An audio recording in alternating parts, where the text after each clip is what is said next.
ಇಲ್ಲಿಯವರೆಗೆ ಉಷಾರವರಿಗೆ ಇನ್ನೂ ಸಮಾಧಾನವಿರಲಿಲ್ಲ. ಗಹನ ಏನನ್ನೋ ಮರೆಮಾಚುತ್ತಿದ್ದಾಳೆ ಎಂದು ಅವರಿಗೆ ಅನ್ನಿಸುತ್ತಿತ್ತು. ಅವರು ತಕ್ಷಣ ಗಹನಾಳ ಹತ್ತಿರ ಹೋಗಿ, ನಿನ್ನ ಫೋನ್ ಕೊಡು, ಈಗಲೇ ಅಳಿಯಂದರ ಜೊತೆ ಮಾತನಾಡಿಸು ಎಂದರು. ಇದನ್ನು ಕೇಳಿದ ತಕ್ಷಣ ಗಹನಾಳ ಮುಖ ಕಪ್ಪಿಟ್ಟಿತ್ತು ಮತ್ತು ಅವಳು ವಿರಾಟ್ನ ಕಡೆ ನೋಡಿದಳು. ಮುಂದುವರಿದ ಭಾಗ. ವಿರಾಟ್ ತಕ್ಷಣ, ಏನಮ್ಮ ನೀವು ಕೂಡ ಇಷ್ಟು ಸಮಯದ ನಂತರ ಗಹನ ಬಂದಿದ್ದಾಳೆ, ಅವಳನ್ನು ಮುದ್ದು ಮಾಡೋ ಬದಲು ಈ ಅನಗತ್ಯ ಪ್ರಶ್ನೆಗಳನ್ನು ಕೇಳಿಕೊಂಡು ಕುಳಿತಿದ್ದೀರಾ? ಅವಿನಾಶ್ ಜೊತೆ ನಾನು ಬೆಳಿಗ್ಗೆ ಮಾತನಾಡಿದ್ದೇನೆ. ಅವನಿಗೆ ನಿಜವಾಗಿಯೂ ಒಂದು ಪ್ರಮುಖ ಕೆಲಸವಿದೆ ಮತ್ತು ಅವನು ಕೆಲವೇ ದಿನಗಳಲ್ಲಿ ಬರುತ್ತಾನೆ. ನೀವು ಸುಮ್ಮನೆ ತೊಂದರೆ ಮಾಡಿಕೊಳ್ಳುತ್ತಿದ್ದೀರಿ ಎನ್ನುತ್ತಾನೆ. ಈಗ ವಿರಾಟ್ನ ಮಾತನ್ನು ಹುಷಾರವರು ಹೇಗೆ ನಂಬದಿರುತ್ತಾರೆ? ಒಳ್ಳೆಯದು, ಸರಿಯಪ್ಪ, ಈ ಮಕ್ಕಳು ಕೂಡ ಗೊತ್ತಿಲ್ಲ ತಮ್ಮಲ್ಲಿ ಏನು ಮಾಡುತ್ತಾರೋ. ತಂದೆ ತಾಯಿಗೆ ಏನನ್ನು ಹೇಳುವುದು ಅಗತ್ಯವೆಂದು ತಿಳಿಯುವುದಿಲ್ಲ ಎಂದು ಹುಷಾರವರು ಗೊಣಗುತ್ತಾ ಇದ್ದರು. ಇದರ ನಂತರ ಎಲ್ಲರೂ ಉಪಹಾರ ಮಾಡಲು ಪ್ರಾರಂಭಿಸಿದರು. ಗಹನ ಬೇಸರದಿಂದ ತಿನ್ನುತ್ತಿದ್ದಳು. ಅವಳಿಗೆ ತಿನ್ನುವ ಮನಸ್ಸೇ ಇರಲಿಲ್ಲ ಮತ್ತು ಇದನ್ನು ವಿರಾಟ್ ಕೂಡ ಗಮನಿಸುತ್ತಿದ್ದನು. ಅವನು ಕೂಡ ಗಹನಾಳ ಜೊತೆ ಏನಾಗಿದೆ ಎಂದು ಕೇಳಲು ಒಂದು ಅವಕಾಶವನ್ನು ಹುಡುಕುತ್ತಿದ್ದನು ಮತ್ತು ಕೆಲವೇ ಕ್ಷಣಗಳಲ್ಲಿ ಅವನಿಗೆ ಈ ಅವಕಾಶ ಸಿಕ್ಕಿತು. ಎಲ್ಲರೂ ಉಪಹಾರ ಮುಗಿಸಿ ತಮ್ಮ ತಮ್ಮ ಕೆಲಸದಲ್ಲಿ ನಿರತರಾದ ತಕ್ಷಣ ವಿರಾಟ್ ಒಂದು ನೆಪ ಹೇಳಿ ಗಹನಾಳನ್ನು ತನ್ನೊಂದಿಗೆ ಕರೆದುಕೊಂಡು ಹೋದನು. ಅವನು ಅವಳನ್ನು ಮನೆಯ ಹಿಂಭಾಗದಲ್ಲಿರುವ ಫುಲ್ ಸೈಡ್ ಏರಿಯಾಗೆ ಕರೆದುಕೊಂಡು ಹೋಗಿ, ಹೇಳು ಏನಾಗಿದೆ ಎಂದನು. ವಿರಾಟ್ ಮಾತು ಕೇಳಿ ಗಹನಾಳ ಹೃದಯ ಮತ್ತು ಕಣ್ಣುಗಳು ಎರಡು ಮತ್ತೆ ತುಂಬಿ ಬಂದವು ಮತ್ತು ಅವಳು ಅಳುತ್ತಾ ಅವನಿಗೆ ಎಲ್ಲವನ್ನೂ ಹೇಳಿದಳು. ಅವಿನಾಶ್ ವ್ಯವಹಾರದಲ್ಲಿ ಎಷ್ಟು ಮುಳುಗಿದ್ದಾನೆಂದರೆ ಅವನು ಅವಳಿಗೆ ಸ್ವಲ್ಪವೂ ಸಮಯ ನೀಡುತ್ತಿಲ್ಲ ಮತ್ತು ಕೋಪದಲ್ಲಿ ಅವಿನಾಶ್ ಅವಳೊಂದಿಗೆ ಏನು ಹೇಳಿದನು ಮತ್ತು ಅವಳು ಕೋಪದಲ್ಲಿ ಅವಿನಾಶ್ಗೆ ಏನು ಹೇಳಿದಳು ಎಲ್ಲವನ್ನು ವಿರಾಟ್ನ ಮುಂದೆ ಇಟ್ಟಳು. ವಿರಾಟ್ಗೆ ತಕ್ಷಣ ಅರ್ಥವಾಯಿತು, ಅವರಿಬ್ಬರು ಚಿಕ್ಕವರು ಮತ್ತು ಯಾವುದೇ ತೊಂದರೆ ಅಥವಾ ಪರೀಕ್ಷೆಗಳಿಲ್ಲದೆ ಪ್ರೀತಿಯನ್ನು ಪಡೆದಿದ್ದರಿಂದ ಅವರಿಬ್ಬರಿಗೂ ಆ ಪ್ರೀತಿಯ ಮೌಲ್ಯ ತಿಳಿದಿಲ್ಲ. ವಿಷಯ ದೊಡ್ಡದಲ್ಲ, ಆದರೆ ಅವರಿಬ್ಬರು ಅದನ್ನು ಅನಗತ್ಯವಾಗಿ ದೊಡ್ಡದು ಮಾಡಿದ್ದಾರೆ ಮತ್ತು ಅವರಿಬ್ಬರು ತಮ್ಮ ತಮ್ಮ ಜಾಗದಲ್ಲಿ ಸರಿಯಾಗಿದ್ದಾರೆ ಎಂದು ಅವನು ಅರ್ಥ ಮಾಡಿಕೊಂಡನು. ಅವಿನಾಶ್ ಸ್ವಂತ ಬಲದಿಂದ ಏನನ್ನಾದರೂ ಮಾಡಲು ಬಯಸುತ್ತಿದ್ದಾನೆ ಎಂದು ವಿರಾಟ್ಗೆ ಚೆನ್ನಾಗಿ ಗೊತ್ತಿತ್ತು. ಅವನ ತಲೆ ಮೇಲೆ ಈ ವಿಷಯದ ಹುಚ್ಚು ಸವಾರಿ ಮಾಡಿತ್ತು ಮತ್ತು ಅವನು ತನ್ನ ಸ್ವಂತ ಪ್ರಯತ್ನದಿಂದ ಎಲ್ಲವನ್ನೂ ಸಾಧಿಸಿದಾಗ ಅವನ ಶ್ರಮಕ್ಕೆ ಬೇರೊಬ್ಬರ ಹೆಸರನ್ನು ನೀಡಿದರೆ ಕೋಪ ಬರುವುದು ಸಹಜ. ಮುಂದಿನ ಕ್ಷಣದಲ್ಲಿ ಅವನು ಏನನ್ನು ಯೋಚಿಸುತ್ತಾ, ಹಾಗಾದರೆ ಈಗ ನೀನು ನಿರ್ಧರಿಸಿದ್ದೀಯಾ, ಏನು ಮಾಡುತ್ತೀಯಾ? ನೀನು ಹೇಳಿದರೆ ನಾನು ಅವಿನಾಶ್ನ ಜೊತೆ ಮಾತನಾಡಲೇ ಎನ್ನುತ್ತಾನೆ. ಗಹನ ತುಂಬಾ ಕೋಪದಿಂದ, ಇಲ್ಲ ಅಣ್ಣ, ನೀವು ಅವನ ಜೊತೆ ಯಾವುದೇ ಮಾತುಕತೆ ಮಾಡಬೇಡಿ. ಹೇಗಿದ್ದರೂ ಅವನಿಗೆ ಯಾರೊಂದಿಗೂ ಮಾತನಾಡುವ ಸಮಯವಿಲ್ಲ ಮತ್ತು ಅವನನ್ನು ಹಾಗೆಯೇ ಬಿಡಿ. ನನಗೂ ನನ್ನ ಬಗ್ಗೆ ಸಮಯವಿಲ್ಲದ ಇಂತಹ ವ್ಯಕ್ತಿಯೊಂದಿಗೆ ಇರಲು ಇಷ್ಟವಿಲ್ಲ. ನಾನು ನಿರ್ಧರಿಸಿದ್ದೇನೆ, ನಾನು ಅವನ ಜೊತೆ ಇರುವುದಿಲ್ಲ ಎಂದು ಗಹನ ಕೋಪದಿಂದ ತನ್ನ ತೀರ್ಪನ್ನು ಹೇಳಿದಳು. ವಿರಾಟ್ಗೆ ಅವಳಿಂದ ಇದೇ ನಿರೀಕ್ಷೆ ಇತ್ತು. ಅವನು ಅವಳ ಬಾಲ್ಯವನ್ನು ಚೆನ್ನಾಗಿ ತಿಳಿದಿದ್ದನು. ಸರಿ, ನಿನ್ನ ಇಷ್ಟ. ಅವನ ಜೊತೆ ಇರಲು ನಿರ್ಧರಿಸಿದ್ದು ನಿನ್ನದೇ ಆಗಿತ್ತು ಮತ್ತು ಅವನ ಜೊತೆ ಇರದಿರೋ ನಿರ್ಧಾರವು ನಿನ್ನದೇ ಆಗಿರುತ್ತದೆ. ನಾನು ಅವತ್ತು ಕೂಡ ನಿನ್ನೊಂದಿಗೆ ಇದ್ದೆ ಮತ್ತು ಈಗಲೂ ಇದ್ದೇನೆ. ಇನ್ನು ಮನೆಯವರ ವಿಷಯಕ್ಕೆ ಬಂದರೆ ಅವರೆಲ್ಲರಿಗೂ ನಾನು ಎಲ್ಲವನ್ನೂ ವಿವರಿಸುತ್ತೇನೆ. ಆದರೆ ನಾನು ಹೇಳುವವರೆಗೂ ನೀನು ಈ ವಿಷಯವನ್ನು ಯಾರಿಗೂ ಹೇಳಬಾರದು. ನಿನ್ನ ಫೋನ್ ನನಗೆ ಕೊಡು ಎಂದು ಅವನು ತಕ್ಷಣ ಅವಳ ಫೋನನ್ನು ತೆಗೆದುಕೊಳ್ಳುತ್ತಾ ಹೇಳುತ್ತಾನೆ. ಗಹನ ಆಶ್ಚರ್ಯದಿಂದ, ಆದರೆ ಅಣ್ಣ, ನನ್ನ ಫೋನ್ನಿಂದ ನೀವು ಏನು ಮಾಡುತ್ತೀರಿ ಎಂದು ಹೇಳುತ್ತಾಳೆ. ವಿರಾಟ್ ಸುಳ್ಳು ಕೋಪ ತೋರಿಸುತ್ತಾ, ಆ ಅವಿನಾಶ್ ನಿನಗೆ ಖಂಡಿತ ಫೋನ್ ಮಾಡುತ್ತಾನೆ. ಅವನ ಫೋನ್ ಬರಲಿ, ಅವನಿಗೆ ನಾನು ಒಳ್ಳೆಯ ಪಾಠ ಕಲಿಸುತ್ತೇನೆ ಮತ್ತು ನೀನು ಅವನ ಜೊತೆ ಖಂಡಿತ ಮಾತನಾಡಬಾರದು. ಅದಕ್ಕಾಗಿ ನಿನ್ನ ಫೋನ್ ನಿನ್ನಿಂದ ತೆಗೆದುಕೊಳ್ಳುತ್ತಿದ್ದೇನೆ. ಹೋಗಿ ನಿನ್ನ ಕೋಣೆಯಲ್ಲಿ ವಿಶ್ರಾಂತಿ ಮಾಡು ಎಂದು ಹೇಳಿ ಅವನು ಅಲ್ಲಿಂದ ಹೊರಟು ಹೋಗುತ್ತಾನೆ. ಗಹನ ಮನಸ್ಸಿನಲ್ಲಿ, ನಾನು ಅವನ ಜೊತೆ ಖಂಡಿತ ಮಾತನಾಡಲ್ಲ ಎಂದು ಹೇಳುತ್ತಾ ಅವಳು ತನ್ನ ಕೋಣೆಗೆ ಹೋಗುತ್ತಾಳೆ. ವಿರಾಟ್ ತನ್ನ ಕೋಣೆಗೆ ಹೋಗುತ್ತಾ, ಈ ಇಬ್ಬರು ಮಕ್ಕಳಂತೆ ಜಗಳವಾಡುತ್ತಾರೆ. ಇವರಿಬ್ಬರಿಗೂ ಪ್ರೀತಿಯ ಮಹತ್ವವನ್ನು ಹೇಳಲೇಬೇಕು. ಪ್ರೀತಿ ಎಂದರೇನು ಎಂದು ಅನುಭವಿಸುವಂತೆ ಮಾಡಬೇಕು ಎಂದು ಹೇಳುತ್ತಾ ಅವನು ಮಲೇಷ್ಯಾಕ್ಕೆ ಒಂದು ಫೋನ್ ಡಯಲ್ ಮಾಡುತ್ತಾನೆ. ಆದರೆ ಅವಿನಾಶ್ಗೆ ಅಲ್ಲ, ಬೇರೊಬ್ಬರಿಗೆ. ಎದುರಿನಿಂದ ಯಾರೋ ಫೋನ್ ಎತ್ತುತ್ತಾ, ಆಯ್ತು ಸಾರ್ ಎನ್ನುತ್ತಾರೆ. ನನ್ನ ಮಾತು ಗಮನವಿಟ್ಟು ಕೇಳು. ಅವಿನಾಶ್ ನಿನಗೆ ಚೆನ್ನಾಗಿ ಗೊತ್ತಿದೆಯಲ್ಲವೇ? ಈಗ ನೀನು ಒಂದು ಕೆಲಸ ಮಾಡಬೇಕು. ಅವನಿಗೆ ಅಷ್ಟು ಕೆಲಸ ಕೊಡು. ಅವನು ಬಯಸಿದರೂ ಭಾರತಕ್ಕೆ ಬರಲು ಆಗಬಾರದು. ಹೇಗಾದರೂ ಮಾಡಿ ಅವನನ್ನು ಕೆಲಸದಲ್ಲಿ ಸಿಲುಕಿಸು. ಅವನು ಕನಿಷ್ಠ ಒಂದು ವಾರದವರೆಗೆ ಭಾರತಕ್ಕೆ ಬರಲು ಸಾಧ್ಯವಾಗಬಾರದು ಎಂದು ಹೇಳುತ್ತಾನೆ. ಮತ್ತೊಂದು ಕಡೆ ಮಲೇಷ್ಯಾದಲ್ಲಿ ಅವಿನಾಶ್ ದಣಿದ ಹೆಜ್ಜೆಗಳಿಂದ ಮನೆಗೆ ಹಿಂತಿರುಗುತ್ತಾನೆ. ಅವನು ಬಾಗಿಲು ತೆರೆದು ಒಳಗೆ ಬಂದ ಕೂಡಲೇ ಗಹನ ಇಲ್ಲದ ಖಾಲಿ ಮನೆ ಅವನನ್ನು ಕಾಡತೊಡಗುತ್ತದೆ. ಅವನು ಯಾವಾಗ ಮನೆಗೆ ಬಂದರೂ ಗಹನ ಸೋಫಾದಲ್ಲಿ ಅಥವಾ ಡೈನಿಂಗ್ ಟೇಬಲ್ನಲ್ಲಿ ಅವನನ್ನು ಕಾಯುತ್ತಲೇ ಇರುತ್ತಿದ್ದಳು. ಆದರೆ ಆ ಸಮಯದಲ್ಲಿ ಅವನು ಅವಳನ್ನು ಕಡೆಗಣಿಸಿದ್ದನು ಮತ್ತು ಈಗ ಅವಳು ಅವನನ್ನು ಬಿಟ್ಟು ಹೋದಾಗ ಪಶ್ಚಾತ್ತಾಪ ಪಡೆದೆ ಅವನ ಬಳಿ ಏನೂ ಉಳಿದಿರಲಿಲ್ಲ. ಅವನು ತನ್ನ ತಲೆಯನ್ನು ಹಿಡಿದುಕೊಂಡು ಅದೇ ಸೋಫಾದ ಮೇಲೆ ಕುಳಿತುಕೊಳ್ಳುತ್ತಾನೆ. ಪರಿಸ್ಥಿತಿ ಇಷ್ಟು ಹದಗೆಟ್ಟು ಗಹನ ನನ್ನನ್ನು ಹೀಗೆ ಒಬ್ಬಂಟಿಯಾಗಿ ಬಿಟ್ಟು ಹೋಗುತ್ತಾಳೆ ಎಂದು ನಾನು ಅಂದುಕೊಂಡಿರಲಿಲ್ಲ. ಮತ್ತು ಅವಳಿಲ್ಲದೆ ಬದುಕುವ ಬಗ್ಗೆ ಅವನು ಯೋಚಿಸಲು ಸಾಧ್ಯವಿಲ್ಲ. ಅವನು ತಕ್ಷಣ ಎದ್ದು ನಿಲ್ಲುತ್ತಾ, ಇಲ್ಲ, ನಾನು ಹೀಗೆ ಕೈಕಟ್ಟಿ ಕೂರಲು ಸಾಧ್ಯವಿಲ್ಲ. ಕೊನೆಗೆ ತಪ್ಪಿರುವುದು ನನ್ನದೇ. ನಾನು ಅವಳ ಬೆನ್ನಟ್ಟುತ್ತೇನೆ. ಅವಳನ್ನು ಮನವೊಲಿಸಿ ವಾಪಸ್ಸು ಕರೆದುಕೊಂಡು ಬರುತ್ತೇನೆ. ನಾನು ಮಾಡಿದ ತಪ್ಪುಗಳನ್ನು ಸರಿಪಡಿಸಿಕೊಳ್ಳುತ್ತೇನೆ. ಇದರ ನಂತರ ಅವನು ಬೇಗನೆ ತನ್ನ ಕೋಣೆಗೆ ಹೋಗಿ ತನ್ನ ಬ್ಯಾಗ್ ಪ್ಯಾಕ್ ಮಾಡಲು ಪ್ರಾರಂಭಿಸುತ್ತಾನೆ. ಅವನು ಬ್ಯಾಗ್ ಪ್ಯಾಕ್ ಮಾಡುತ್ತಿದ್ದಾಗಲೇ ಅವನ ಫೋನ್ ರಿಂಗ್ ಆಗುತ್ತದೆ. ಅದು ಅವನ ಕಚೇರಿಯಿಂದ ಕುಮಾರ್ನ ಕರೆಯಾಗಿತ್ತು. ಅವನ ನಂಬರ್ ನೋಡಿದ ಅವಿನಾಶ್, ಒಳ್ಳೆಯದಾಯಿತು, ಇವನ ಫೋನ್ ಬಂತು. ನಾನು ಕೆಲವು ದಿನಗಳವರೆಗೆ ಆಫೀಸ್ಗೆ ಬರುವುದಿಲ್ಲ ಎಂದು ಇವನಿಗೆ ಹೇಳುತ್ತೇನೆ ಎಂದುಕೊಂಡನು. ಹೀಗೆ ಯೋಚಿಸುತ್ತಾ ಅವನು ಫೋನ್ ಎತ್ತುತ್ತಾನೆ. ಆದರೆ ಅವನು ಏನಾದರೂ ಮಾತನಾಡುವ ಮೊದಲೇ ಅತ್ತ ಕಡೆಯಿಂದ ಕುಮಾರ್, ಅರೆ, ಎಲ್ಲಿದ್ದೀಯಾ ನೀನು? ನಿನಗೆ ಗೊತ್ತಾ ಆಫೀಸಿನಲ್ಲಿ ಏನಾಗಿದೆ? ನಮ್ಮ 15 ದಿನಗಳ ನಂತರ ನಡೆಯಬೇಕಿದ್ದ ಮೀಟಿಂಗ್ನ ಗ್ರಾಹಕರು ಹಿಂದೆ ಬರಲು ಹೇಳುತ್ತಿದ್ದಾರೆ. ವಾಸ್ತವವಾಗಿ ಅವರು ಕೆಲವೇ ನಿಮಿಷಗಳಲ್ಲಿ ತಲುಪಲಿದ್ದಾರೆ ಮತ್ತು ಇವತ್ತು ಮೀಟಿಂಗ್ ಆಗದಿದ್ದರೆ ಅವರು ನಮಗೆ ಈ ಡೀಲ್ ನೀಡುವುದಿಲ್ಲ ಎಂದು ಹೇಳಿದ್ದಾರೆ. ಈಗ ಅರ್ಥವಾಗುತ್ತಿದೆಯಲ್ಲ ನನ್ನ ಸಹೋದರ, ಈ ಪ್ರಾಜೆಕ್ಟ್ ಮೇಲೆ ನಾವು ಎಷ್ಟು ಹಣ ಹೂಡಿದ್ದೇವೆ ಮತ್ತು ಈಗ ಈ ಡೀಲ್ ನಮಗೆ ಸಿಗದಿದ್ದರೆ ಕೋಟಿಗಟ್ಟಲೆ ನಷ್ಟವಾಗುತ್ತದೆ ಎನ್ನುತ್ತಾನೆ. ನನಗೆ ಏನೂ ಅರ್ಥವಾಗುತ್ತಿಲ್ಲ, ನೀನು ಬೇಗ ಬಾ ಅಷ್ಟೇ. ಇಷ್ಟೆಂದು ಅವನು ಫೋನ್ ಕಟ್ಟು ಮಾಡುತ್ತಾನೆ. ಅವಿನಾಶ್ನ ಮಾತುಗಳು ಬಾಯಲ್ಲೇ ಉಳಿದು ಬಿಡುತ್ತವೆ. ಇಂದು ಮೊದಲ ಬಾರಿಗೆ ಅವನಿಗೆ ತನ್ನ ಕೆಲಸದ ಬಗ್ಗೆ ಜಿಗುಪ್ಸೆ ಉಂಟಾಗಿತ್ತು. ಅವನಿಗೆ ತುಂಬಾ ಕೋಪ ಬರುತ್ತಿತ್ತು. ಅವನು ತನ್ನ ಫೋನನ್ನು ಅಲ್ಲೇ ಹಾಸಿಗೆಯ ಮೇಲೆ ಎಸೆಯುತ್ತಾ, ಡ್ಯಾಮ್, ಇವರು ಕೂಡ ಹಿಂದೆ ಸಾಯಬೇಕಿತ್ತಾ ಎಂದನು. ಇನ್ನು ಅವನಿಗೆ ಬೇರೆ ದಾರಿ ಇರಲಿಲ್ಲ. ಅವನೊಬ್ಬನ ಹಣ ಮಾತ್ರ ಹೂಡಿಕೆಯಾಗಿರಲಿಲ್ಲ. ಅವನು ಅದನ್ನು ಬಿಟ್ಟು ಹೋಗಲು ಕುಮಾರ್ನ ಹಣವೂ ಸೇರಿತ್ತು. ಆದ್ದರಿಂದ ಅವನು ಎಲ್ಲವನ್ನೂ ನೋಡಿಕೊಳ್ಳಬೇಕಾಗಿತ್ತು. ಮತ್ತು ವಿರಾಟ್ ಏನನ್ನಾದರೂ ಬಯಸಿದರೆ ಅದು ಆಗದೇ ಇರಲು ಸಾಧ್ಯವೇ ಇಲ್ಲ. ಕೊನೆಗೂ ಮನಸ್ಸಿಲ್ಲದಿದ್ದರೂ ಅವನು ಆಫೀಸಿಗೆ ತಯಾರಾಗಬೇಕಾಯಿತು. ನಂತರ ಅವನು, ಸರಿ, ಇವತ್ತಿನ ಮೀಟಿಂಗ್ ಮುಗಿಸಿಕೊಳ್ಳುತ್ತೇನೆ ಮತ್ತು ಆಫೀಸ್ನ ನನ್ನೆಲ್ಲ ಕೆಲಸವನ್ನು ಕುಮಾರ್ಗೆ ಹಸ್ತಾಂತರಿಸಿ ಎಲ್ಲವನ್ನು ಹಂಚಿಕೊಂಡು ನಂತರ ನಾನು ಇವತ್ತು ರಾತ್ರಿ ವಿಮಾನದಲ್ಲಿ ಭಾರತಕ್ಕೆ ಹೊರಡುತ್ತೇನೆ ಎಂದು ಯೋಚಿಸಿದನು. ಆದರೆ ವಿರಾಟ್ ಅವನ 1 ವಾರದ ಸಂಪೂರ್ಣ ವೇಳಾಪಟ್ಟಿಯನ್ನು ಸಿದ್ಧಪಡಿಸಿದ್ದಾನೆ ಎಂಬುದು ಅವನಿಗೆ ಗೊತ್ತಿರಲಿಲ್ಲ.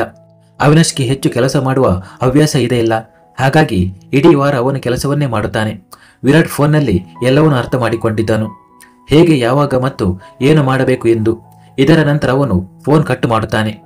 ಅಷ್ಟರಲ್ಲಿ ಅಲ್ಲಿಗೆ ಕಾವ್ಯ ಬಂದು ಹಿಂದಿನಿಂದ ಅವನನ್ನು ಅಪ್ಪಿಕೊಳ್ಳುತ್ತಾಳೆ. ವಿರಾಟ್ ತನ್ನ ಮುಖದ ಭಾವನೆಗಳನ್ನು ಸರಿಪಡಿಸಿಕೊಂಡು ಅವಳ ಕಡೆ ತಿರುಗಿ, ಏನು ವಿಷಯ, ತುಂಬಾ ಪ್ರೀತಿ ಬರುತ್ತಿದೆಯಾ ಎಂದು ಅವಳ ಬಿಡಿಸಿಕೊಂಡ ಕೂದಲನ್ನು ಕಿವಿಯ ಹಿಂದೆ ಸರಿಸುತ್ತಾ ಹೇಳುತ್ತಾನೆ. ಕಾವ್ಯ ತನ್ನ ಮುಖವನ್ನು ಎತ್ತಿ ಅವನ ಕಡೆ ನೋಡಿ ನಂತರ ಅಸಮಾಧಾನ ವ್ಯಕ್ತಪಡಿಸುತ್ತಾ, ನೀವು ಬದಲಾಗುತ್ತಿದ್ದೀರಿ ವಿರಾಟ್, ಈಗ ನೀವು ನನ್ನಿಂದ ವಿಷಯಗಳನ್ನು ಮರೆಮಾಡಲು ಪ್ರಾರಂಭಿಸಿದ್ದೀರಿ ಎನ್ನುತ್ತಾಳೆ. ಇದನ್ನು ಕೇಳಿ ವಿರಾಟ್ ಗೊಂದಲಕ್ಕೊಳಗಾಗುತ್ತಾನೆ. ನಾನು ಕಾವ್ಯಳಿಂದ ಯಾವ ವಿಷಯಗಳನ್ನು ಮರೆ ಮಾಡಿದ್ದೇನೆ? ನೀನು ಏನು ಹೇಳುತ್ತಿದ್ದೀಯಾ? ನಾನು ನಿನ್ನಿಂದ ಏನನ್ನು ತಾನೇ ಮರೆ ಮಾಡಲು ಸಾಧ್ಯ? ಏನೂ ಇಲ್ಲ ಎಂದು ಹೇಳುತ್ತಾನೆ. ಮುಂದಿನ ಕ್ಷಣದಲ್ಲಿ ಕಾವ್ಯ ಅವನ ಕಾಲರ್ ಹಿಡಿದು ತನ್ನ ಹತ್ತಿರಕ್ಕೆ ಎಳೆದುಕೊಳ್ಳುತ್ತಾ, ಹಾಗ ಮಿಸ್ಟರ್ ಸೂರ್ಯವಂಶಿ, ನಿಮ್ಮ ಬಗ್ಗೆ ನನಗಿಂತ ಹೆಚ್ಚು ಗೊತ್ತಿದೆ. ನೀವು ನಿಮ್ಮ ಬಾಯಿಂದ ಹೇಳದಿದ್ದರೆ ನೀವು ಯಾವುದೋ ವಿಷಯಕ್ಕೆ ಚಿಂತಿತರಾಗಿದ್ದೀರಿ ಎಂದು ನನಗೆ ತಿಳಿಯುವುದಿಲ್ಲವೇ? ನೀವು ಎಲ್ಲರಿಗೂ ಸುಳ್ಳು ಹೇಳಬಹುದು, ಅಮ್ಮನಿಗೂ ಸಹ, ಆದರೆ ನನಗೆ ಸಾಧ್ಯವಿಲ್ಲ. ಅರ್ಥವಾಯ್ತಾ?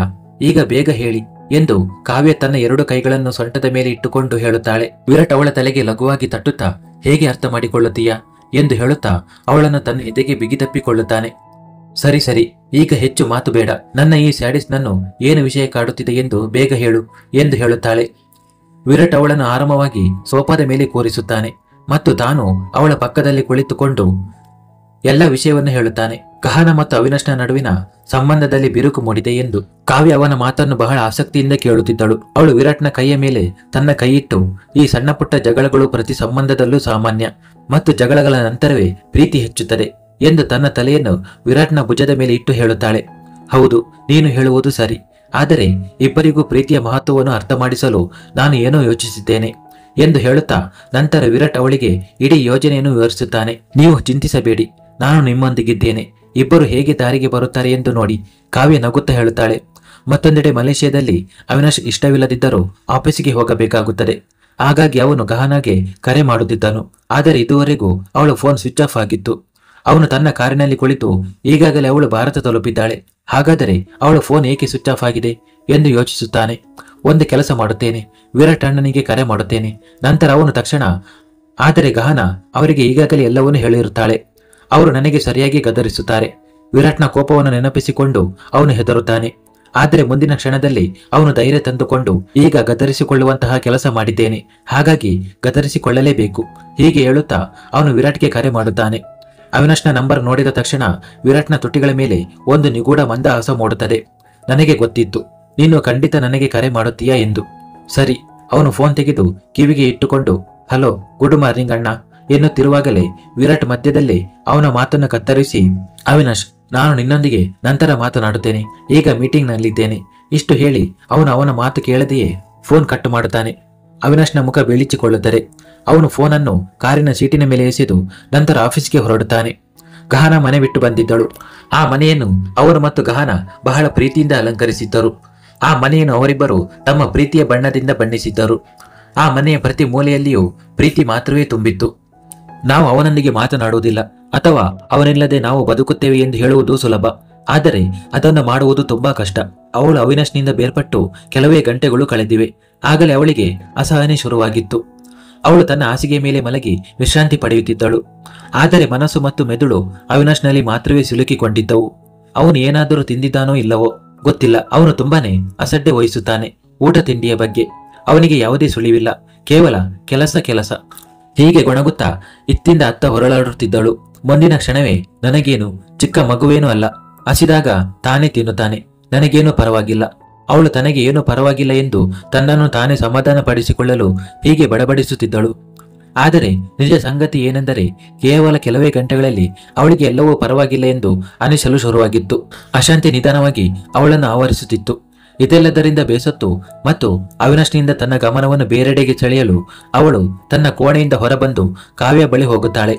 ಅವನಿ ಮತ್ತು ವಿವೇಕ್ ಏಂಜೆಲ್ನನ್ನು ವೈದ್ಯರ ಬಳಿ ಕರೆದುಕೊಂಡು ಹೋಗಿದ್ದರು. ಏಂಜೆಲ್ನ ಆರೋಗ್ಯ ಸ್ವಲ್ಪ ಸರಿಯಾಗಿಲ್ಲದ ಕಾರಣ ಅವರಿಬ್ಬರು ಅವಳನ್ನು ತಪಾಸಣೆಗಾಗಿ ಕರೆದುಕೊಂಡು ಹೋಗಿದ್ದರು. ಉಷಾ ಮತ್ತು ಓಂಕಾರ್ ಯಾವುದೋ ಕೆಲಸಕ್ಕೆ ಹೊರಗೆ ಹೋಗಿದ್ದರು. ಗಹನ ಅಡುಗೆ ಮನೆಗೆ ಹೋಗಿ 2 ಕಪ್ ಚಹಾ ಮಾಡಿ ನಂತರ ಚಹಾ ಕಪ್ಪುಗಳನ್ನು ತೆಗೆದುಕೊಂಡು ಕಾವ್ಯ ಕೋಣೆಯ ಕಡೆಗೆ ಹೋಗುತ್ತಾಳೆ. ಕಾವ್ಯ ಹಾಸಿಗೆಗೆ ಹೊರಗಿ ಯಾವುದೋ ಪುಸ್ತಕ ಓದುತ್ತಿದ್ದಳು. ವಿರಾಟ್ ಆ ಸಮಯದಲ್ಲಿ ಕೋಣೆಯಲ್ಲಿ ಇರಲಿಲ್ಲ. ಗಹನ ಬಾಗಿಲು ತಟ್ಟಿ, ಅತ್ತಿಗೆ, ನಾನು ಒಳಗೆ ಬರಬಹುದೇ ಎಂದು ಹೇಳುತ್ತಾಳೆ. ಕಾವ್ಯ ಅವಳ ಕಡೆಗೆ ನೋಡಿ ನಂತರ ನಗುತ್ತಾ, ನೀನು ಯಾವಾಗಲಿಂದ ಕೇಳಲು ಶುರು ಮಾಡಿದೆ, ದೊಡ್ಡವಳಾಗಿ ಬಂದಿದ್ದೀಯ. ಇದರೊಂದಿಗೆ ಅವರಿಬ್ಬರು ನಗಲು ಪ್ರಾರಂಭಿಸುತ್ತಾರೆ ಮತ್ತು ನಂತರ ಜೊತೆಯಾಗಿ ಕುಳಿತು ಚಹಾ ಹೀರುತ್ತಾರೆ. ಗೊತ್ತಾ ಅತ್ತಿಗೆ, ನಾನು ನಿಮ್ಮನ್ನು ಅತಿ ಹೆಚ್ಚು ಮಿಸ್ ಮಾಡಿಕೊಂಡೆ. ಕಾವ್ಯ ಅವಳ ಕೆನ್ನೆಯ ಮೇಲೆ ಪ್ರೀತಿಯಿಂದ ಕೈ ಸವರಿ, ನಾನು ನಿನ್ನನ್ನು ತುಂಬಾ ಮಿಸ್ ಮಾಡಿಕೊಂಡೆ ಎಂದು ಹೇಳುತ್ತಾಳೆ. ಇನ್ನೇನು ಸಮಾಚಾರ? ಅವಿನಾಶ್ ಹೇಗಿದ್ದಾನೆ? ಅವನು ನಿನ್ನನ್ನು ಖುಷಿಯಾಗಿ ಇಡುತ್ತಾನೆ ತಾನೆ? ಇದನ್ನು ಕೇಳಿದ ತಕ್ಷಣ ಒಂದು ಕ್ಷಣಕ್ಕೆ ಗಹನಾಳ ಮುಖದ ಬಣ್ಣ ಮಾಸುತ್ತದೆ. ಆದರೆ ತಕ್ಷಣವೇ ಅವಳು ತನ್ನನ್ನು ತಾನೇ ನಿಭಾಯಿಸಿಕೊಳ್ಳುತ್ತಾಳೆ. ಹೌದು ಅತ್ತಿಗೆ, ತುಂಬಾ ಖುಷಿಯಾಗಿ ಇಡುತ್ತಾನೆ. ನಾನು ಇಷ್ಟೊಂದು ಅಂದುಕೊಂಡಿರಲಿಲ್ಲ. ಹೀಗೆ ಹೇಳುತ್ತಾ ಅವಳ ಮನಸ್ಸಿನಲ್ಲಿಯೇ ಸಿಟ್ಟಾಗುತ್ತಾಳೆ. ಮತ್ತು ನೀನು ಅವನ ಬಗ್ಗೆ ಕಾಳಜಿ ವಹಿಸುತ್ತೀಯಾ ಇಲ್ಲವಾ? ಕಾವ್ಯ ಮತ್ತೆ ಪ್ರಶ್ನಿಸುತ್ತಾಳೆ. ಗಹನ ಏನೋ ಹೇಳಲು ಪ್ರಾರಂಭಿಸುತ್ತಾಳೆ. ಕಾವ್ಯ ಮಧ್ಯದಲ್ಲೇ, ಬೇಡ ಬಿಡು, ಇದನ್ನು ನಾನು ಅವಿನಾಶ್ನಿಂದಲೇ ಕೇಳಿಕೊಳ್ಳುತ್ತೇನೆ. ಅಂದ ಹಾಗೆ ಅವನು ಯಾವಾಗ ಬರುತ್ತಿದ್ದಾನೆ ಎಂದು ಕೇಳುತ್ತಾಳೆ. ಗಹನ ಅವಿನಾಶ್ನಿಂದ ತನ್ನ ಗಮನವನ್ನು ಬೇರೆಡೆಗೆ ಸೆಳೆಯಲು ಕಾವ್ಯಳ ಬಳಿ ಬಂದಿದ್ದಳು ಮತ್ತು ಕಾವ್ಯ ಅವಿನಾಶ್ ಬಗ್ಗೆ ಮಾತನಾಡಿ ಮತ್ತೆ ಅವನ ನೆನಪು ಮಾಡಿಕೊಟ್ಟಳು. ಅವಳು ನೆಪ ಹೇಳಿ ಅಲ್ಲಿಂದ ಹೋಗುತ್ತಾಳೆ. ಅತ್ತಿಗೆ, ನನ್ನ ಫೋನ್ ಬರುತ್ತಿದೆ ಎಂದು ಅನಿಸುತ್ತದೆ, ನಾನು ಈಗಲೇ ಬರುತ್ತೇನೆ ಎನ್ನುತ್ತಾಳೆ. ಕಾವ್ಯ ಅವಳು ಹೋಗುವುದನ್ನು ನೋಡಿ ನಗುತ್ತಾಳೆ. ಹುಚ್ಚು ಹುಡುಗಿ, ನಿನ್ನ ಮುಖ ಈಗಲೇ ಇಳಿದಿದೆ ಮತ್ತು ಅವಿನಾಶ್ ಇಲ್ಲದೆ ಇರುವುದರ ಬಗ್ಗೆ ಮಾತನಾಡುತ್ತೀಯ. ಇವರಿಬ್ಬರು ಎಷ್ಟು ಹುಚ್ಚರು. ಅವಳು ಹೀಗೆ ಹೇಳುತ್ತಿದ್ದಳು. ಅಷ್ಟರಲ್ಲಿ ಅವಳ ಫೋನ್ಗೆ ಅವಿನಾಶ್ನ ಕರೆ ಬರುತ್ತದೆ. ಗಹನ ಬಗ್ಗೆ ಕೇಳಲು ಅವನು ಕರೆ ಮಾಡುತ್ತಿದ್ದಾನೆ ಎಂದು ಅವಳು ಅರ್ಥ ಮಾಡಿಕೊಳ್ಳುತ್ತಾಳೆ. ಆದರೆ ವಿರಾಟ್ ಹೇಳಿದಂತೆ ಅವನೊಂದಿಗೆ ಯಾವುದೇ ಕಾರಣಕ್ಕೂ ಮಾತನಾಡಬಾರದು. ನೆಪ ಹೇಳಿ ಅವನನ್ನು ತಪ್ಪಿಸಿಕೊಳ್ಳಬೇಕು. ಅವಳು ಹಾಗೆಯೇ ಮಾಡುತ್ತಾಳೆ. ಕಾವ್ಯ ಬೇಗನೆ ಫೋನ್ ಎತ್ತಿ, ಅವಿನಾಶ್, ಏನಾದರೂ ಮಾತನಾಡುವ ಮೊದಲೇ, ನಾನು ಈಗ ಡಾಕ್ಟರ್ ಬಳಿ ಇದ್ದೇನೆ ಅವಿನಾಶ್, ಮನೆಗೆ ಹೋಗಿ ನಿನ್ನೊಂದಿಗೆ ಆರಾಮವಾಗಿ ಮಾತನಾಡುತ್ತೇನೆ. ಓಕೆ. ಅವನ ಮಾತು ಕೇಳದೆ ಫೋನ್ ಕಟ್ಟು ಮಾಡುತ್ತಾಳೆ. ಈಗ ಅವಿನಾಶ್ಗೆ ತಲೆ ಕೆಡುತ್ತಿತ್ತು. ಅವನು ಟೇಬಲ್ ಮೇಲಿದ್ದ ಎಲ್ಲ ಫೈಲ್ಗಳನ್ನು ಕೆಳಗೆ ಬೀಳಿಸಿ, ಇದು ಅತಿಯಾಯಿತು, ಯಾರ ಬಳಿಯೂ ಮಾತನಾಡಲು 2 ನಿಮಿಷ ಸಮಯವಿಲ್ಲವೇ, ಇಷ್ಟೊಂದು ಕೆಲಸ ಎಂದು ಸಿಟ್ಟಿನಿಂದ ಹೇಳುತ್ತಿದ್ದನು. ಆಗಲೇ ಅವನಿಗೆ ತಾನೇ ಗಹನ ಜೊತೆ ಎಷ್ಟು ಬಾರಿ ಹೀಗೆ ಮಾಡಿದ್ದೆ ಎಂದು ನೆನಪಾಗುತ್ತದೆ. ಗಹನ ಕೂಡ ಎಷ್ಟು ಭರವಸೆಗಳೊಂದಿಗೆ ಅವನಿಗೆ ಕರೆ ಮಾಡುತ್ತಿದ್ದಳು ಮತ್ತು ಅವಳು ಏನಾದರೂ ಹೇಳುವ ಮೊದಲೇ, ನಾನು ಮೀಟಿಂಗ್ನಲ್ಲಿದ್ದೇನೆ, ನಾನು ಇನ್ನೊಂದು ಜಾಗದಲ್ಲಿದ್ದೇನೆ, ನಾನು ಬ್ಯುಸಿಯಾಗಿದ್ದೇನೆ ಎಂದು ಹೇಳಿ ಫೋನ್ ಕಟ್ಟು ಮಾಡುತ್ತಿದ್ದನು. ಅವನು ದಡಕ್ಕನೆ ಕುರ್ಚಿಯ ಮೇಲೆ ಕುಳಿತುಕೊಳ್ಳುತ್ತಾನೆ. ಗಹನ ಕೂಡ ಎಷ್ಟು ಆಸೆ ಮತ್ತು ಭರವಸೆಯೊಂದಿಗೆ ಅವನಿಗೆ ಕರೆ ಮಾಡುತ್ತಿದ್ದಳು ಮತ್ತು ಅದಕ್ಕೆ ಪ್ರತಿಯಾಗಿ ನಾನು ಅವಳೊಂದಿಗೆ 2 ನಿಮಿಷವೂ ಮಾತನಾಡಿಲ್ಲ ಎಂದು ಅವನಿಗೆ ಈಗ ಅರಿವಾಗುತ್ತಿತ್ತು. ನಾನು ಎಲ್ಲವನ್ನು ಹಾಳು ಮಾಡಿದೆ ಎಂದು ಅವನು ತನ್ನೊಳಗೆ ತಾನೇ ಹೇಳಿಕೊಳ್ಳುತ್ತಿದ್ದನು. ಅಷ್ಟರಲ್ಲಿ ಕುಮಾರ್ ಮತ್ತು ರೋಹನ್ ಇಬ್ಬರು ಒಳಗೆ ಬರುತ್ತಾರೆ. ಅವಿನಾಶ್ ಮತ್ತು ರೋಹನ್ಗೆ ಹೆಚ್ಚು ಹೊಂದಾಣಿಕೆ ಇರಲಿಲ್ಲ, ಆದರೆ ಜೊತೆಯಲ್ಲಿ ಕೆಲಸ ಮಾಡುತ್ತಿದ್ದರಿಂದ ಸ್ವಲ್ಪ ಮಾತನಾಡಬೇಕಾಗಿತ್ತು. ಇದುವರೆಗೂ ಅವಿನಾಶ್ ತನ್ನ ಯಾವುದೇ ಸಮಸ್ಯೆಯನ್ನು ಯಾರಿಗೂ ಹೇಳಿರಲಿಲ್ಲ. ಆ ಮೂವರು ಸೇರಿ ತಮ್ಮ ಪ್ರೆಸೆಂಟೇಷನ್ ತಯಾರಿಸಲು ಶುರು ಮಾಡುತ್ತಾರೆ. ಇಂದು ಅವಿನಾಶ್ ಎಷ್ಟೇ ಪ್ರಯತ್ನಿಸಿದರೂ ತನ್ನ ಗಮನವನ್ನು ಕೆಲಸದ ಮೇಲೆ ಕೇಂದ್ರೀಕರಿಸಲು ಸಾಧ್ಯವಾಗುತ್ತಿರಲಿಲ್ಲ ಮತ್ತು ಇದರ ಪರಿಣಾಮ ಅವನ ಮುಖದ ಮೇಲೂ ಕಾಣುತ್ತಿತ್ತು. ಕುಮಾರ್ ಮತ್ತು ರೋಹನ್ ಇಬ್ಬರೂ ಇಂದು ಅವನ ಗಮನ ಕೆಲಸದಲ್ಲಿ ಇಲ್ಲ ಎಂದು ಅರ್ಥ ಮಾಡಿಕೊಳ್ಳುತ್ತಾರೆ. ಕುಮಾರ್ ಅವನಿಗೆ ಬಹುತೇಕ ಗದರಿಸುತ್ತಾನೆ. ಏನು ಮಾಡುತ್ತಿದ್ದೀಯಾ ಅಪ್ಪ? ಗಮನ ಕೊಡು ಕಣಯ್ಯ. ನೀನು ಯಾವಾಗಲಿಂದ ಹೀಗೆ ಕೆಲಸ ಮಾಡಲು ಶುರು ಮಾಡಿದೆ? ಬಹಳ ಕಷ್ಟಪಟ್ಟು ಅವಿನಾಶ್ ತನ್ನ ಗಮನವನ್ನು ಕೆಲಸದಲ್ಲಿ ಕೇಂದ್ರೀಕರಿಸುತ್ತಾನೆ. ಸ್ವಲ್ಪ ಸಮಯದ ನಂತರ ಅವರ ಮೀಟಿಂಗ್ ಕೂಡ ಮುಗಿಯುತ್ತದೆ ಮತ್ತು ಈ ಡೀಲ್ ಕೂಡ ಅವರಿಗೆ ಸಿಗುತ್ತದೆ.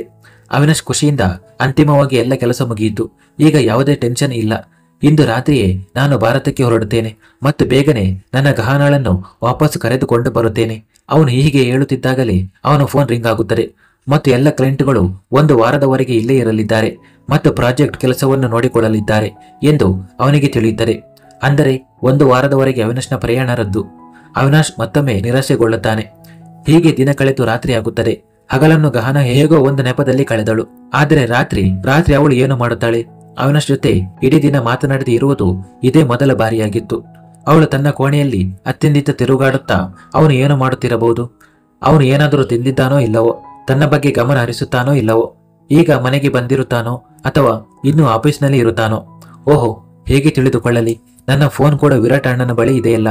ಅತ್ತ ಅವಿನಾಶ್ ಕೂಡ ಮನೆಗೆ ಬಂದಿದ್ದ ಮತ್ತು ಪದೇ ಪದೇ ಗಹನಾಳಿಗೆ ಕರೆ ಮಾಡುತ್ತಿದ್ದ. ವಿರಾಟ್ ಗಹನಾಳ ಫೋನ್ ಅನ್ನು ಆನ್ ಮಾಡಿದ್ದರೂ ಅವನ ಕರೆಗಳನ್ನು ಸ್ವೀಕರಿಸುತ್ತಿರಲಿಲ್ಲ ಮತ್ತು ಅವಿನಾಶ್ನ ಕರೆ ಬರುತ್ತಿದೆ ಎಂದು ಗಹನಾಳಿಗೆ ಹೇಳಿರಲಿಲ್ಲ. ಗಹನಾಳ ಫೋನನ್ನು ಕಾವೇಳಿಗೆ ತೋರಿಸುತ್ತಾ, ವಿರಾಟ್, ನೋಡುತ್ತಿದ್ದೀಯಾ ನೀನು? ಎಷ್ಟು ಬಾರಿ ಕರೆ ಬಂದಿದೆ. ಹೀಗೆ ಜಗಳ ಓಡುತ್ತಾರೆ, ಆದರೆ ಒಬ್ಬರಿಗೊಬ್ಬರು ಇಲ್ಲದೆ ಇರಲು ಸಾಧ್ಯವಿಲ್ಲ. ನೀವು ಹೇಳುತ್ತಿರುವುದು ಸರಿ ವಿರಾಟ್. ಗಹನ ಮುಖ ಕೂಡ ಸಂಪೂರ್ಣವಾಗಿ ಇಳಿದಿದೆ. ಅವಳಿಗೆ ಇಲ್ಲಿ ಮನಸ್ಸು ಹತ್ತುತ್ತಿಲ್ಲ. ಆದರೆ ಇಬ್ಬರು ಹುಚ್ಚರು. ತಮ್ಮ ಸಂಬಂಧವನ್ನು ಅರ್ಥ ಮಾಡಿಕೊಳ್ಳಲು ಅವರಿಗೆ ಸಾಧ್ಯವಾಗುತ್ತಿಲ್ಲ. ವಿರಾಟ್ ಅವಳ ಬಳಿ ಬಂದು ಕುಳಿತುಕೊಂಡು ಹೇಗೆ ಅರ್ಥ ಮಾಡಿಕೊಳ್ಳುತ್ತಾರೆ? ಯಾವುದೇ ತೊಂದರೆ ಇಲ್ಲದೆ ಒಬ್ಬರಿಗೊಬ್ಬರ ಪ್ರೀತಿ ಸಿಕ್ಕಿತು, ಮದುವೆಯೂ ಆಯಿತು. ಹಾಗಾಗಿ ಆ ವಿಷಯಕ್ಕೆ ಅವರಿಬ್ಬರಿಗೂ ಯಾವುದೇ ಬೆಲೆ ಇಲ್ಲ. ಪ್ರೀತಿಯ ಮಹತ್ವ ಏನು ಎಂದು ನಾನು ಅವರಿಗೆ ತೋರಿಸುತ್ತೇನೆ. ಈಗ ನೀನು ನೋಡುತ್ತಾ ಹೋಗು ನಾನು ಏನು ಮಾಡುತ್ತೇನೆ ಎಂದು. ಕಾವ್ಯ ಅವನನ್ನೇ ನೋಡುತ್ತಿದ್ದಳು. ನಂತರ ಅವನನ್ನು ಕೆಣಕುತ್ತಾ, ಹಾಗೆ ನೋಡಿದರೆ ಒಂದು ವಿಷಯವಿದೆ ಮಿಸ್ಟರ್ ಸೂರ್ಯವಂಶಿ. ನನ್ನ ಸಹವಾಸದಲ್ಲಿ ಇದ್ದು ನೀವು ಕೂಡ ಚುರುಕಾಗಿದ್ದೀರಿ. ಇದೆಲ್ಲ ನನ್ನ ಪ್ರಭಾವ. ಹೀಗೆ ಹೇಳುತ್ತಾ ಅವಳು ಅವನ ಕಡೆ ನೋಡಿ ಕಣ್ಣು ಮಿಟುಕಿಸುತ್ತಾಳೆ. ವಿರಾಟ್ ನಿಧಾನವಾಗಿ ಅವಳ ಹತ್ತಿರ ಹೋಗಿ ಅವಳ ಕುತ್ತಿಗೆಗೆ ಕೈ ಹಾಕಿ, ಹಾಗೆ ನೋಡಿದರೆ ನಿಮಗೆ ಇನ್ನೊಂದು ವಿಷಯ ಹೇಳಬೇಕಲ್ಲವೇ ಮಿಸೆಸ್ ಸೂರ್ಯವಂಶಿ? ನಿಮ್ಮ ಇನ್ನೊಂದು ಪ್ರಭಾವ ನನ್ನ ಮೇಲಾಗಿದೆ. ನಿಮ್ಮ ಸಹವಾಸದಲ್ಲಿ ನಾವು ದಿನೇ ದಿನೇ ತುಂಟರಾಗುತ್ತಿದ್ದೇವೆ ಮತ್ತು ಅಸಭ್ಯರಾಗುತ್ತಿದ್ದೇವೆ. ಹೀಗೆ ಹೇಳುತ್ತಾ ಅವನು ತನ್ನ ತುಟಿಗಳನ್ನು ಅವಳ ತುಟಿಗಳ ಮೇಲೆ ಇಡುತ್ತಾನೆ. ಮುಂದುವರಿಯುವುದು.